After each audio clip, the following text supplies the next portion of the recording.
Hello, everyone listening on Spotify and everyone watching on YouTube. This is part of our NRG Insights podcast, which speaks to successful mortgage broker owners and speaks about the pitfalls and the successes and the what's, where's and how's of how they've become what they've become. So today I've got an interesting guest for you. I've got Gemma Cuff from Gemstone Mortgages. Thanks for joining us, Gem. Thank you for having me. No problem. And the reason I wanted to kind of bring Gemma on, it's a little bit different from some of the people we spoke to before. She's just got a very interesting model. So, I mean, we'll go through that in more detail. But Gemma, if you could just start with, tell me about the kind of the Gemstone journey up till now. I started Gemstone Mortgages in 2016. It was just me working above an estate agent in a little office. And then it really grew during lockdown, to be honest with you. Was quite active over social media and just found that the inquiries just kept coming in. So heavily recruited. And now we have 6 brokers, 3 admin, and a Saturday boy. And yeah, just trying to diversify and grow and keep it going. Yeah. And I tell you what interests me, and I know we discussed it off air, but you've taken the trainee model is a really difficult model for people to follow when they've got people, but you've started with the academy type model, haven't you? Yeah. I mean, I have recruited before and taken in experienced brokers, to be honest with you, and they haven't actually lasted. I mean, all of my brokers that I now have are all new to the industry, completely trained by me. We've put them through CMAP and then we just continue. Oh, so completely fresh, not even CMAP qualified. Wow. Apart from my most recent, Isabel, she's coming with her own CMAP. She's done CMAP herself, but all the others we've put them through CMAP as well. Oh, good. So that's an interesting one, because we always recommend to people before we even send them anywhere as they get the CMAP, because we think like it gives them that commitment to the industry. Yeah. I mean, well, it makes sense. I mean, you're not obviously it works different with recruiters, doesn't it, in regards to what you're paying for, but. No, to be honest with you, I'd much rather have someone that was CMAP qualified with no experience, because that first 6 months, then you can just focus on learning the job rather than having to pass the CMAP. Yeah. Because unfortunately, passing the CMAP is not relevant to the job, is it? It's not ideal. So talk to me about that in regards to, obviously it's been very successful for you, or it looks to be. You've obviously got good training in place and that kind of thing. But talk to me about kind of the successes and the pitfalls of taking on those trainees. How's it been, especially moving into this more challenging environment? How's it been for you? Yeah, I mean, it is tough. I think the one thing I think that we all know with this job is it's the experience that then gives you the skills and being able to be successful. So, I mean, we work in the office every day. So we all work together. Unfortunately, they don't have working from home options unless they really need it. But by being in the office, we talk about our cases every single day. So we have a morning meeting where we discuss what appointments we've seen, what struggles that we've had. So even if one of the brokers isn't doing the case themselves, they're learning about the case even though they're not physically doing it. So just giving them more experience straight away, doing one-on-one coaching, so you're always being watched. They're in every single appointment in a nice way. You've got to be good every single day. You know what's interesting actually about the working from home situation? I feel a bit of a hypocrite when I talk about it, because I've got working from home people and I've got hybrid people, and they're fantastic, they're amazing at their job, but we do one individual job really well. So they're not that 360 recruiter, so it's a little bit different. But I agree with what you're doing purely because I got good at my job by sitting next to someone who was amazing at their job. So I don't know if you can build training academies online, or you can, but I mean, I'd love your opinion on it. Just that hasn't worked. Well, we haven't had to do it ourselves. We've been in this environment where we can do it in the office and it's worked. By all means, if we had to do it from home, then we would do it from home. But I mean, how do you learn? Like you can't learn off a tech. They have to be listening to you, don't they? They have to be listening to someone with 6 months more experience than them, who listens to 6 months more experience than them. Yeah, so I mean, we have like almost like a buddy system. So like, for instance, like Isabel, who's just recently started, has spent the majority of her time learning from Holly. So she sits, she watches, she then helped her key like her agreement in principles and full applications first of all to get to know systems, and then watched her appointments, and then we watch them back. So it's kind of like a buddy system. Holly, is that right in saying that she is really good? Is this the guy I've seen on social media? Like she's smashing like the amount of business, right? How long has she been doing it? About 18 months. Come with zero experience. We used to work. I actually knew her from working as within an estate agent. She was an administrator and a letting agent, and then she was working for a builder's merchant when she joined. Wow. And she is like a little sponge. She just takes in everything and just attacks everything. She's fantastic. She Yeah, consistently writes between 15 to 20 mortgages a month and does a protection premium of a minimum of 500 every single month as well. amazing. She's And great. is that luck or judgment? Do you think you found someone amazing, or do you think it's gone through the training, or does everyone follow that regime now? I think it's a bit of both. I think that I knew Holly's character, and I think that well, the majority of my team, I think, they've all got the same ethos and the same kind of like ethics, and we are all a happy family. And rather than just going by what experience she's done before and proven figures and everything, it's about what I think she's capable of, and she's just proved herself completely. How do you think that benefits the team long term in regards to hiring on character rather than on how much someone's built in the past? It creates a nicer working environment if we're all kind of like we expect the same respect and attitude from each other and the same working ethic. So I think that definitely helps the team atmosphere and how happy we all are at work. Definitely. Good.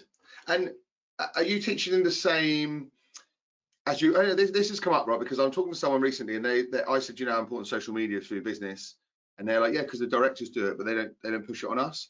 But you obviously know from building your business how essential social media is. Are you giving them the same kind of? Are they seeing the same benefit from it as you are, or do you push them the same as you would push yourself in regards to the social media marketing? Some of them are a little bit more natural at it than others. I've been telling Holly that she needs to do more, but she doesn't find it Hard when she's natural. writing that much business. But I mean, Isabel's like she does it and it's easy for her. So she just created it. The first day she started me, she's got her own new social media account and she's doing it and she's fantastic and a natural. Yeah. But yeah, I do stress the importance of social media to all of them. It's hard, isn't it? Because we're the same. Like, not everyone wants to do it. They're like, it's easy for you, or that kind of thing. And they're like, it's really not easy for anyone. I mean, you might be naturally inclined doing it, but I struggle with it. I didn't like it, but it's how we make our money. So, but brand you awareness still at the end of the day, I feel, with the social media. I think if we've got a good platform to be, and we're showcasing what we do and why we're good at it, I think the first thing people do nowadays, if they're recommended to us, is they'll go and they'll stalk us, they'll Google us, they'll go on Instagram, onto Facebook, and if we're present and we're active and we're showing what we can do, I think it just backs up then what hopefully they're reading in the reviews. So yeah. I think we're doing a podcast at the moment for what's called Behind the Lender, and a lot of that's with like marketing guys and that kind of thing. And one thing that's come up more than anything is that you'll meet the team, your socials, it breaks down that trust issue that you've got at the beginning. That's the number one thing, isn't it? You trust your broker, but they already feel like they're part of it because they're watching you all the time. They know your voice, they know your face. It's just it's that trust issue that was always going to be the issue when you first speak to someone, is it's potentially taken out of the equation, and that's got to be a plus, isn't it? absolutely. I think especially when you're doing more and more things over the telephone and by Zoom with everything that's happening in the world at the moment, then absolutely, it's just makes you more it humanizes you, doesn't it? Yeah. So let's talk about your lead sources. Obviously, like I said, I'm really interested in this one because you seem to be smashing it really. You know, I mean, I'm assuming your lead sources everywhere, but like locally, you're big on your marketing, aren't you? You understand what it needs to kind of to keep the phone ringing. So talk me through, was that conscious decision from the beginning? Has it kind of happened organically, or talk me through that kind of marketing that you do and how you get yourself out there? To be honest, it has been very organic the way it's happened. I mean, when I first started, like I say, it was just purely from as like a state agency leads that I was like kind of building Gemstone, and then it got to the point where we were having people being recommended to me that were nothing to do with the estate agent. So I would say now, I mean, we do have estate agents that we work with, but I would say at least 85% probably of everything that we do is organic from recommendations and referrals. So we ask And for out of interest, do you ask for those? yeah, absolutely. So we've got a referrals recommendation kind of scheme where we give £100 voucher for you if you recommend anyone for us for mortgage or protection, and on completion we pay them £100 voucher in an Amazon, John Lewis, or Just Eat voucher.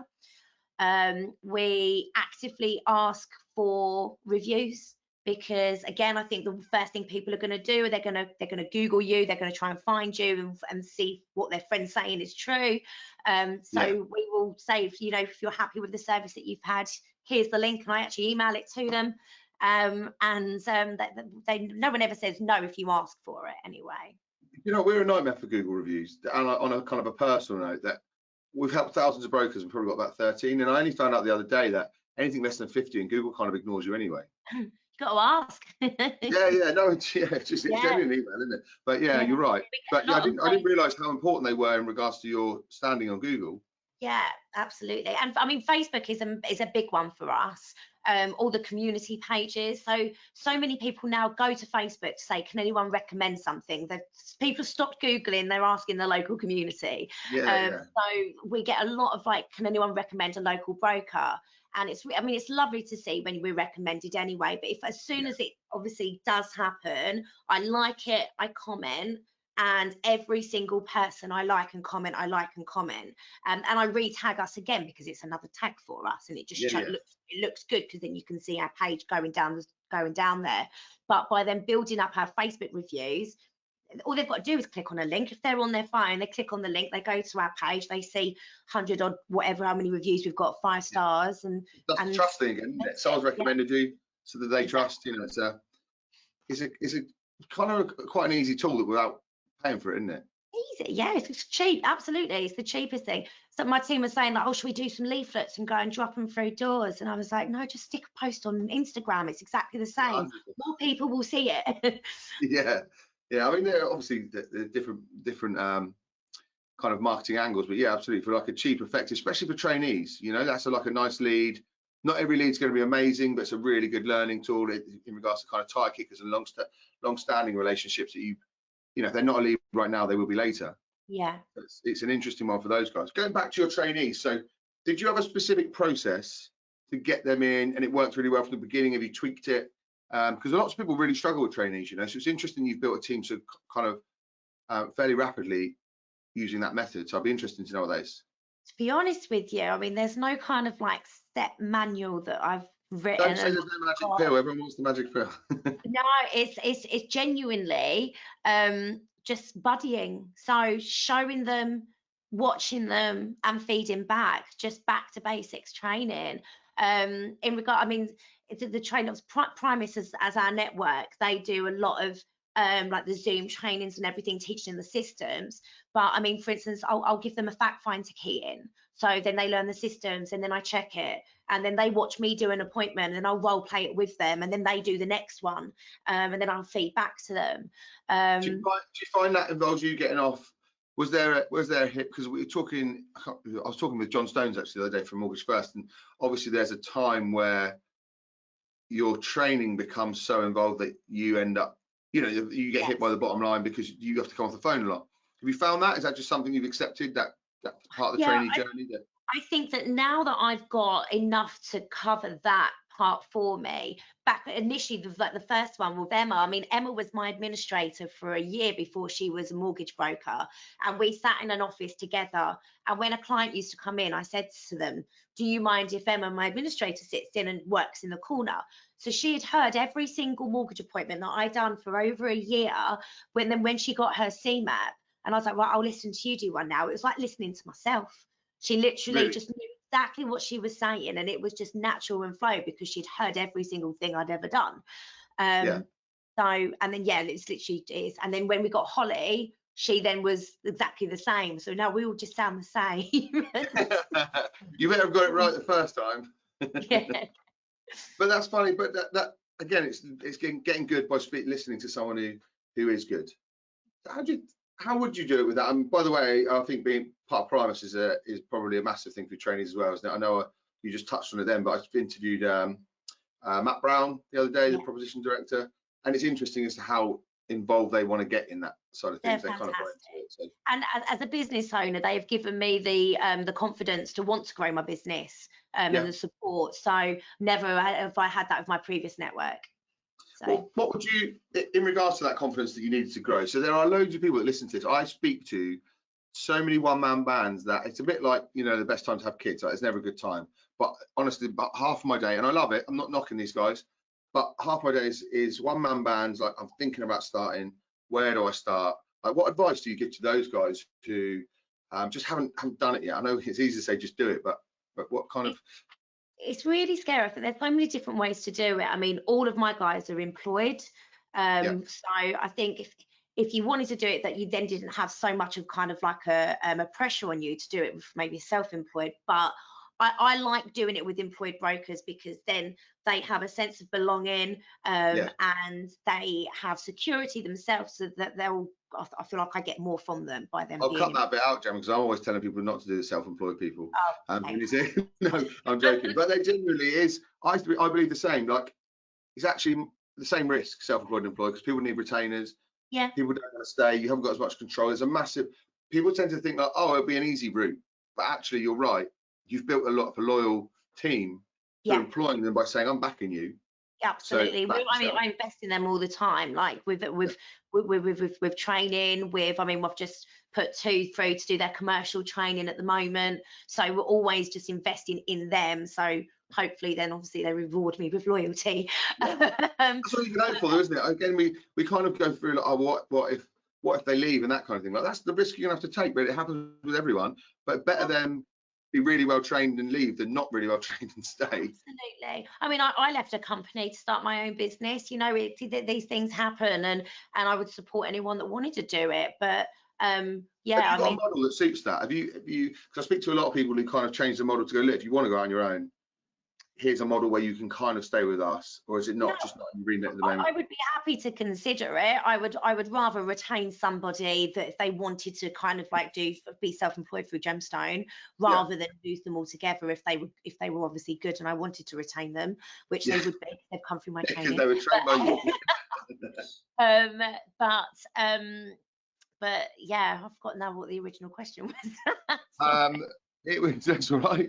But we were just talking about the option about the model about self-employed. You know, if you would later on down the line, I think you're doing it the right way, and I wax lyrical to people all day long that it should be employed with a self-employed model later. Not self-employed. We'll see how it goes. If you make me some money, I'll then pay you. Like you no, do. there's no trust there between you and them either. Then, so there needs to be the trust and the respect. I mean, you've got the argument from people who say, oh, well, if they're self-employed, they're more motivated. We're not finding that. You know, and COVID has especially brought out that, and it feels like a cliche because I say it all the time, but like you've got the people that were self-employed because they work from 6 in the morning to 10 o'clock at night, and then you've got the self-employed people who those dogs got anxiety and they want to take it for a walk at lunchtime and they want to do 2 mortgages a month. And yeah, I'm not knocking that, but that doesn't build businesses. No. So, and obviously you pay someone to siphon those out, but at the same time they're there. You know, that is always there in a self-employed option. So for people to think that employing people is so they can sit on their ass and do nothing, like employed people are motivated. Oh, honestly, the majority of mine are in the office longer than I am. At the end of the day, I normally have to kick them out. I have to kick them out to have a lunch break. But then I do treat them well. Like we have monthly wellness days where we'll shut the office for an afternoon and we do something as a team. Obviously, more to Tenerife in September. So it's just treating them well and letting them know obviously that it's appreciated their work that they do and then they work for you. Yeah, that makes sense. And obviously it's working. Yeah. So I mean, in regards to not so much the training, but the ongoing support, is it harder with the trainees or do they get it because you're the only thing they know? Like I find I spoke to people, for instance, I was on, talking about Primus, I'm not affiliated to Primus, but I think better start paying me for these. But I was talking to Lee Flanagan, I was in one of his sales meetings. And you know, love him or hate him, I think the guy's incredible. Sales management, incredible. And I said, because he takes on trainees, and I said, you guys don't know how good you've got it, because this is they think that's what sales meetings are like. Did you feel like that? Like your guys understand that they're on a really good thing? Yeah, no, well, they should know. I mean, in regards to training, I mean, for instance, every morning meeting we'll have an element of training. Yeah. So goes back to school, I've got my whiteboards and my markers, and we have one topic a week, but we do it every single day so it becomes a habit. So Monday, for instance, we'll look at limited company accounts this week, and then they'll be tested every single day for that morning, just for like 20 minutes a day to do that, and then that's off the list. And we'll do. Do you find it goes in more? Do you find it helps them it goes in more if you've got like quick, short, sharp? Yeah, absolutely. And also as well though, doing the same thing every single day it just then cements it for them. So even like doing like ICR calculations and things like that, just making sure that, yeah, they get it. Yeah. And they all get it. Like, they all get it at the end. There's no, and obviously if they don't, I'm assuming you just keep going until they. Exactly. If they don't get it, we'll do it one-on-one rather than as a group, because Yeah. that's got to be quite disheartening when your whole team's getting it and you're not. No, I get it. But I mean, that's what you're happy to do as well, because it's just a case of, like, it's the buying into them, isn't it? You've got to buy into not just salary. You've got to buy into training. You've got to buy into them as a person, that they will get it eventually. Exactly. I love that side of it as well. I genuinely do. Like, I think there's not enough people. Everyone's of that ilk of, when I hit X amount, then I can start training people. Whereas you've gone, I will start training people, and this will get me to here. I think, you've done it the right way around, and it's so different from most people. And I understand. Like, were you nervous about the risks of it at the beginning, or did it just come naturally? Like, I suppose you've done it the other way, and it didn't, hasn't worked as well. So. Yeah, no, well, I mean, from the trainee perspective, that didn't make me nervous. It's nerve-wracking thinking that you've got to suddenly support someone financially, so it costs you more money because they don't make you as much money right at the beginning. Mm-hmm. So that's quite. Go on, sorry. And I was going to say, it just works out in the long run, because then you're going to give them a better. They only know the Gemstone way. They don't know. They've not got any bad habits that they're coming in with. They're not, trying to sell against me, like, and tell me that I'm wrong with what I'm saying. So, in regards to the kind of the trainee and having the employed side of things as well, the experienced guys, did you feel like what's the best way to describe, like, the imposter syndrome, because you're training people on something? I know you know it. Did you ever suffer from that when you're bringing on new people, because you're bringing someone into the industry, all they know is you? Did you suffer from that, or were you pretty self-assured when you started it? What you mean with my knowledge? Yeah, not so much your knowledge, but just like you just said, then you're feeding 6 families rather than your own, because that's a lot of people's biggest fear, is that, God, that's that more responsibility. Did you have that kind of imposter syndrome, or were you always pretty sure? Yeah, no, I think I felt like I was doing the right thing. I think I've kind of like thought about my plans, and I've got plans to grow. So I'm not going to be able to do that until I've got the people to actually do that job.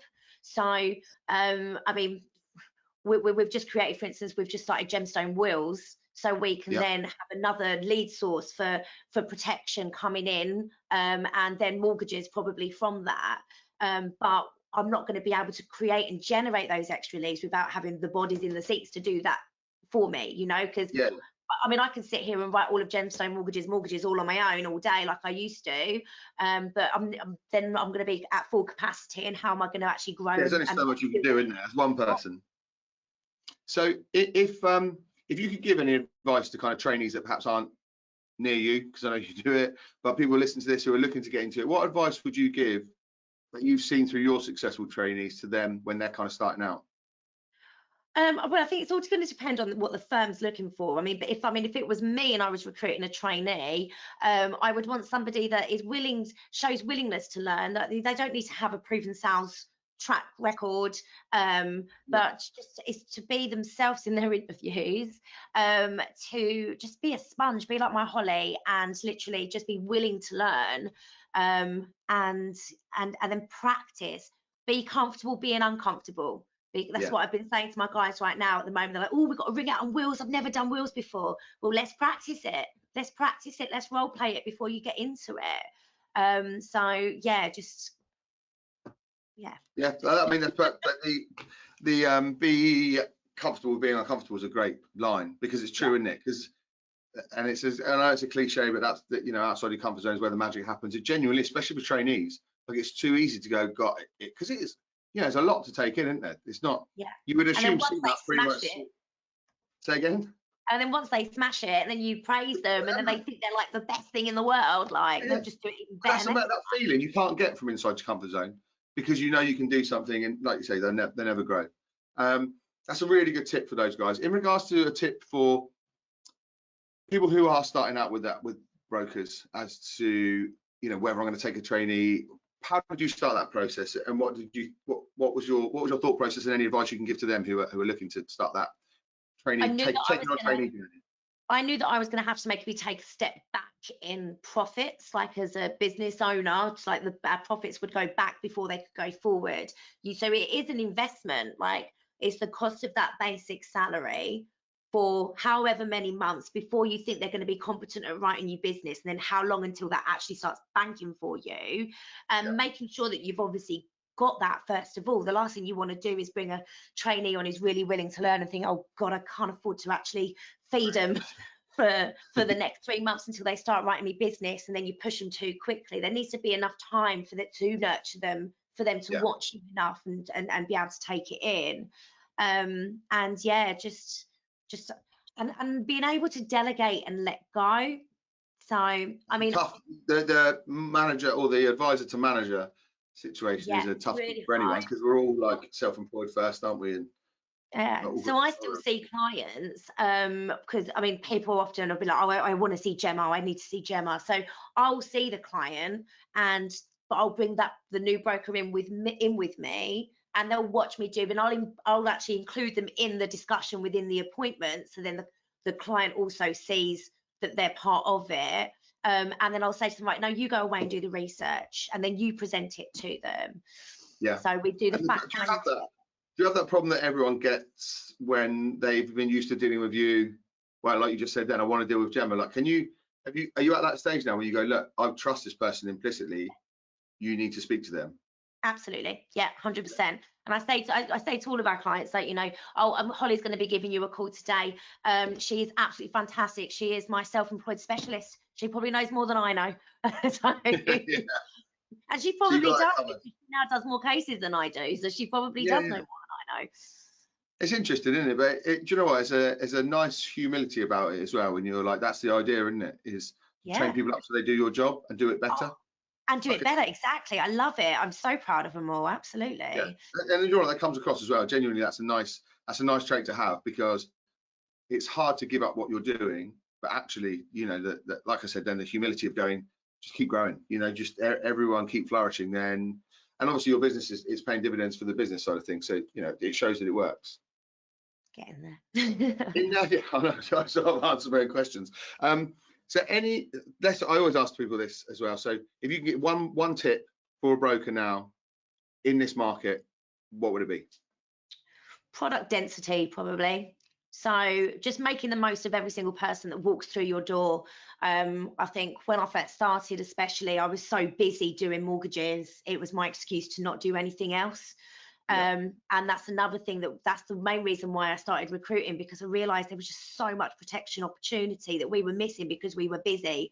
And we were busy, we were very busy, but we do probably the same amount of mortgages, but we just now do so much more because of protection. And not only are we doing the right thing for our clients, we're making more money. That's the number one thing, isn't it? Like, I think it's amazing that people leave so much protection on the table. I get it, people are busy, but again, once you take that leap into, it's the, you know, once I've done this, I'll do this, it's the do it first. But protection for me is like a no-brainer, because like you just said then, like, you're protecting the person, you've got them for life, but also you get paid on it as well. People act like you're not getting any money. And you get paid more than a mortgage as well.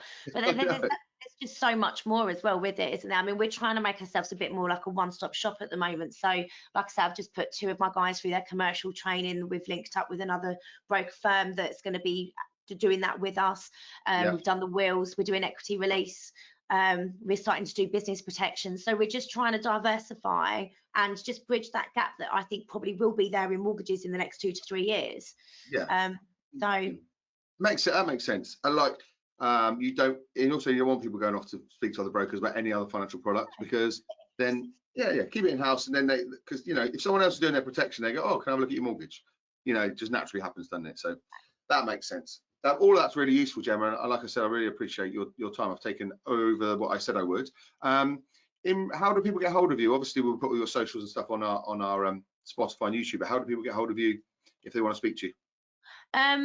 Send me a message on LinkedIn, or you can email me g.cuff@gemstonemortgages.co.uk. We're on, obviously, Instagram, Facebook. We'll put them all on here. I haven't mastered the TikTok yet, though, so I keep seeing this. You've got a young group of advisors there. Surely you should have a few. Tell me about it. I'm trying. Do the dance on TikTok. Yeah, I think we've done 2 TikToks. It's one of those that it's one of those things that we all know we need to do it, but it's actually We've got to get comfortable being uncomfortable, haven't we? Exactly. I'm not so sure. I mean, this is uncomfortable enough for me. I'm not sure adding the dancing to it is Oh no, I don't wouldn't want to do dancing. I just meant as a platform. I know, I'm joking. It's good. I think I speak to guys who do the TikTok, and I do the TikTok. Sound like an old man. Do the work on the platform, and they're really successful at it. You know, it's just another one of those things we've got to be consistent at. But yeah, there's always reasons not to do stuff. But like I said, Gemma, I really do appreciate your time. If anyone wants to get hold of Gemma, you get through our socials. Thanks for listening on Spotify, watching on YouTube. If anyone wants to speak to Gemma and they can't, by all means, drop me a line. I'm happy to pass on any information to Gemma, and she'll be happy to answer anyone's questions. But in the meantime, really appreciate your time, and yeah, thanks very much for that. I'll speak to you soon. Thank you for having me.